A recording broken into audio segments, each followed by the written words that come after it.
Welcome back to Newsmax Now. I'm Kirsten Haglund. And I am Bill Tucker. You know, this is going to be interesting because this next topic is a topic the president rates really well on, much better than he gets rated overall, as a matter of fact. Right. And of course, we're talking about the economy.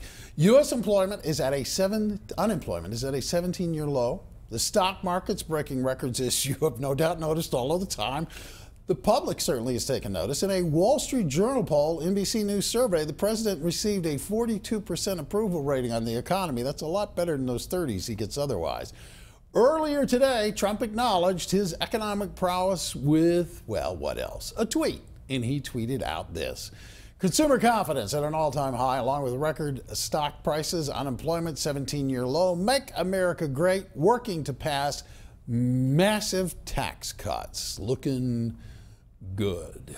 Well, despite the positive economic news, this happened on December 8th.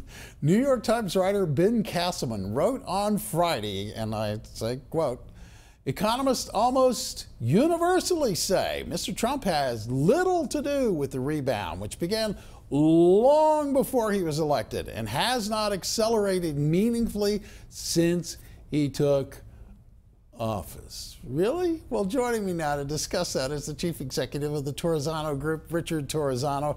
He's a former member of the New York Stock Exchange Management and Executive Committees, and he's also co-author of Digital Assassination, Protecting Your Reputation, Brand, and Business Against Online Attacks. Rich, good to see you. Good to see you both. Good to see you both. Okay, so what say you? Is this Obama's economy? You know, it's interesting because if you look back over Obama's 8 years, in each of those 8 years, he blamed Bush 43 for the bad economy. And now that he's out of office, he wants to take credit for what Trump has been able to accomplish. I think one of the most important facts about the Trump phenomena is that you have a 17% high in consumer confidence.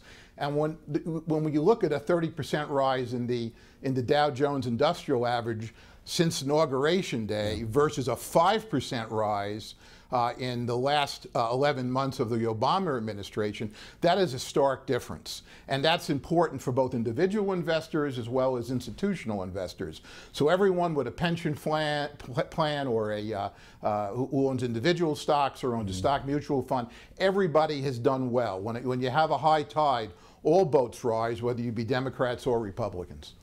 Rich, just to follow up on that, when do you expect to see upward pressure on wages? Because that has been the sore spot in all of the recent unemployment reports monthly. When are we going to start to see that really be a reflection of the productivity increase and the Dow being at record highs consistently? Well, I think, again, you can't do everything at one time, but I think you're going to start to see that at the end of the beginning of the second quarter. I want to see the effects that the tax cuts have on corporate America, and that's probably going to take about 2 quarters to really show its effect. I think just the other day, most corporations said they were going to invest wisely and not just because there's a tax cut.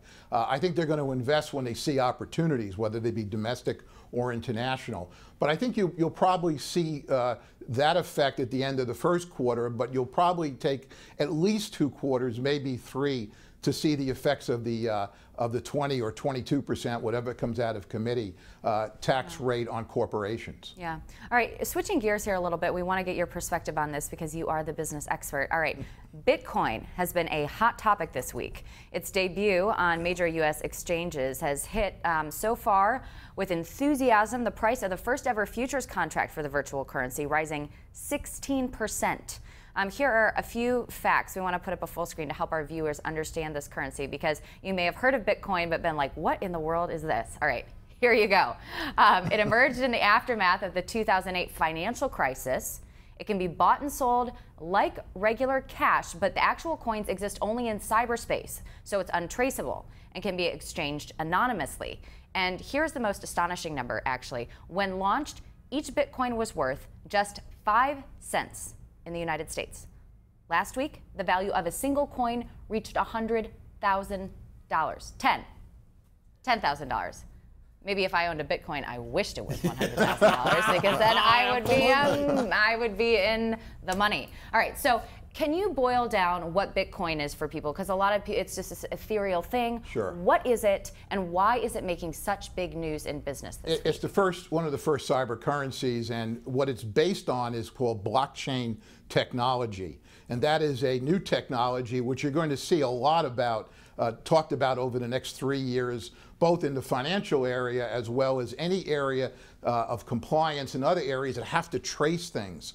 Blockchain basically allows you to trace currencies or stocks or proxies from point A to point B to point C to point D. And that's a very important technology going forward. It's not quite developed yet, but it is important. I was an early investor in Bitcoin. I've done quite well with it. Congratulations. I would not recommend it at these levels because no one knows where it's going. You've had some good credibility with it in the last couple of days with some of the exchanges trading futures on it. You've also had some negative news where I think just yesterday Merrill Lynch has told their customers that they no longer will trade the ETFs, and if you hold an ETF in their portfolios, you're going to probably have to get out of that in about 90 days. So they're going to have to provide other opportunities, as will all the brokerage firms, for people to participate in a thoughtful way, not just futures or options. Yeah, well, it is actually pretty interesting, and I wonder, you know, it gives me rise to think about another issue that's related both to Bitcoin and to the holidays, because the Bitcoin exchange in Hong Kong, as you probably are aware, was hacked this morning. Second time in 2 weeks. It brings up the issue of digital security. Digital security this time of year for a lot of folks is a huge issue because we're buying stuff like crazy online, and we're getting all kinds of weird emails. Digital Assassination's your book. What should we be aware of? I mean, how can we protect ourselves on a practical basis? Well, there's a few things you really should consider. First of all, you should never give out your pertinent information unless it's absolutely necessary to an authorized authority. Obviously, if you're using your credit card, they need the credit card number, the address. Most of the credit cards protect you from fraud, but you shouldn't be giving it out online to unauthorized people. Yeah, but Rich, I want to interrupt you because the question is, how do I know? Like, I get emails from my wife all the time going, I get this weird email, and I look at it and I go, don't respond. Don't even get back to them because there's something funky about the email address or something. Just delete it and delete the deleted portion of your computer. You should never provide this information online. Your bank or your financial institution has all the relevant information on you. They do not need to confirm anything. One of the most important things you can do within your computer, with your home computer or your office computer, is your password. Most people have a password of their dog's name or their mother's maiden name or some very simple thing. A password today needs to be between 16 and 19 characters, and I say characters, you know, listen carefully on this. Numbers, letters, symbols that have no rhyme or reason. What you're trying to do is make it very difficult to have someone break into your computer. Your computer is your digital home. And if you have a home or have an apartment, you do all the things necessary to protect that. You may have 2 locks. You may have a burglar alarm. You may keep lights on at night. You may have a dog, or you may have a digital dog that barks when someone comes near the dog that's not really a dog but a computer. You do all the things to protect your home. People are not doing that with their computer or their financial information today, and it's very, very important that you do that. Wow, so interesting. Thank you so much, Richard Torrenzano. And you know, it seems like as we talk about digital security, it's one of the appeals of a currency like Bitcoin, is because you get to go around some of these bigger banks and you get to be able to do something that's anonymous and just with the click of a button can send a digital currency. It's really interesting. Right. All right, Rich, you are amazing, and we are definitely going to have you back before the holidays if you will join us. Thank you. All right, thanks so much. Happy holidays to everyone tonight and the coming weeks. Happy holidays. All right, happy shopping. Up next, did you catch Sarah Huckabee Sanders going after CNN yesterday on fake news allegations and the anti-Trump bias in the mainstream media? Gosh, did you see those clips? It was all over the social media. She went right after Jim Acosta without any hesitation or pause whatsoever. I know, and they seem to not be getting out of the mud on that one. We'll cover it next.